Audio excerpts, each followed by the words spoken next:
বন্ধুরা সবাই কেমন আছো? আমি ভালোই আছি। আজ আমি রান্না করেছি আলু দিয়ে মাটন কারি। আমার রান্নাটা যদি তোমাদের ভালো লাগে তাহলে আমাকে ফলো করবে, লাইক কমেন্ট শেয়ার করবে আর আমার পাশেও থাকবে। এখন চলো রান্নাটা করি। রান্নাটা করার জন্য আমার যা যা লাগবে সব কিছু আমি এখানে গুছিয়ে নিয়েছি। আমি এখানে আদা, রসুন, আস্ত জিরে, ধনিয়া, এলাচ, দারচিনি আর কাশ্মীরি লঙ্কাটাকে একসাথে বেটে একটা পেস্ট তৈরি করে নেব। সাথে আমার টুকরো করা পেঁয়াজ আছে, ফোড়নের জন্য এলাচ, দারচিনি আর লংটা নিয়েছি, আর সাথে আস্ত 4টে টমেটো নিয়েছি। এখন আমি আলুগুলোকে হলুদ নুন দিয়ে লাল লাল করে ভেজে নেব। আলুগুলোকে ভাজার মধ্যে একদম সফট করে নিতে লাগবে। আমার আলুগুলো ভালো করে সফট হয়ে গেছে, ভাজাও হয়ে গেছে। এখন আমি উঠিয়ে নেব। এখন ওই তেলের মধ্যে আমি কুচনো পেঁয়াজগুলো দেব, দিয়ে ভালো করে নেড়ে চেড়ে লাল লাল করে ভেজে নেব।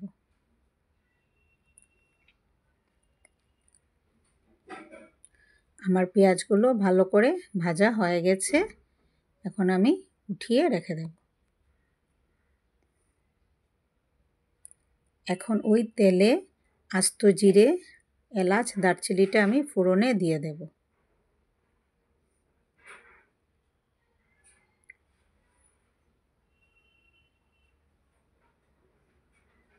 দিয়ে মাংসগুলোকে আমি ওর মধ্যে দিয়ে অল্প সময় নেড়ে চেড়ে তারপর ওর মধ্যে আমি বেটে রাখা মশলাগুলো দিয়ে দেব।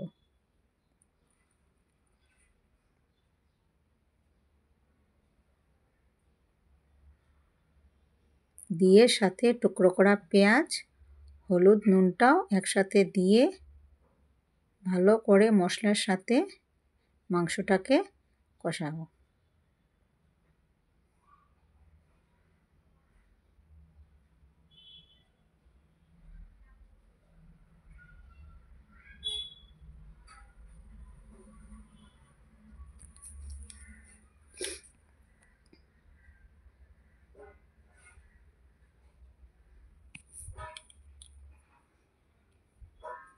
আমার মশলার সাথে মাংসটা ভালো করে মিশে গেছে।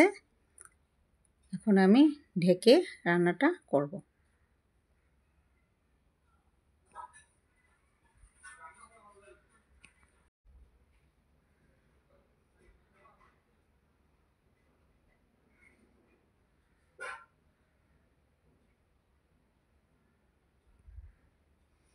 এখন আমার মাংসটা কষানো হয়ে গেছে।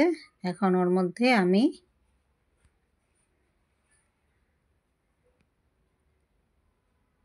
আস্ত টমেটোগুলো দিয়ে দেব।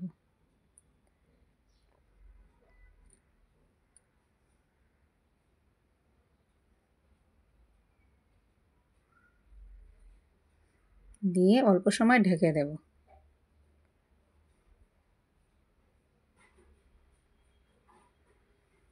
এক সাইড হয়ে গেছিলো টমেটোর, তাই এটাকে আবার উল্টে দিয়ে দিয়েছি যাতে মাংসের ঝুলটা এবং ফ্লেভারটা টমেটোটার ভিতরে চলে যায়।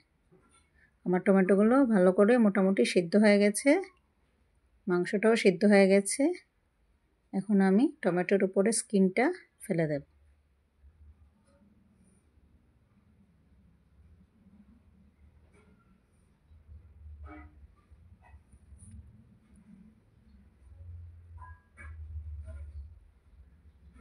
এই টমেটোটা খেতে অনেক ভালো লাগে, একদিন এইভাবে রান্না করে দেখবে।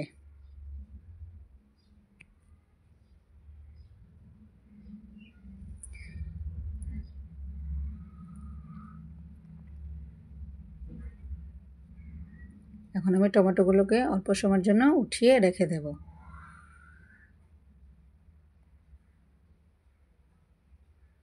টমেটোগুলো আমার ভালো করে সিদ্ধ হয়ে গেছে। আর সময় করলে টমেটোগুলো একদম গলে যাবে। তারপর মাংসটাকে আমি আরও অল্প সময় কষাবো, কারণ মাটন তো সিদ্ধ হতে একটু সময় লাগে। আমার মাংসটা ভালো করে কষানো হয়ে গেছে। এখন ওর মধ্যে আমি পরিমাণ মতন ফুটানো জলটা আমি দিয়ে দিয়েছি। দিয়ে উপর থেকে আমি ভেজে রাখা পেঁয়াজগুলো দিয়ে দিয়েছি। দিয়ে ভালো করে আমি পেঁয়াজগুলোর সাথে ঝোলটাকে মিক্স করব, যাতে ভাজা পেঁয়াজের ফ্লেভারটা ভালো করে মাটনটার মধ্যে এসে যায়। তারপর ফুটে উঠলে ভেজে রাখা আলুগুলো আমি দিয়ে দেব।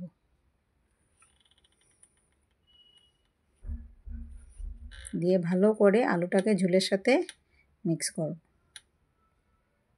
করে উপর থেকে 1 চামচ ঘি দিয়ে দেব।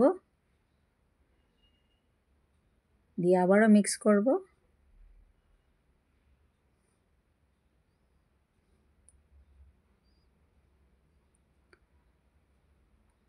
তারপর উঠিয়ে রাখা টমেটোগুলোকে আমি আবার দিয়ে দেব।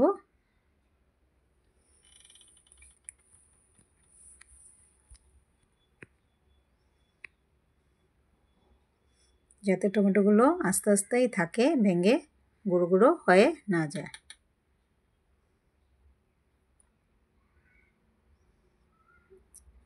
আমার রান্নাটা কমপ্লিট হয়ে গেছে।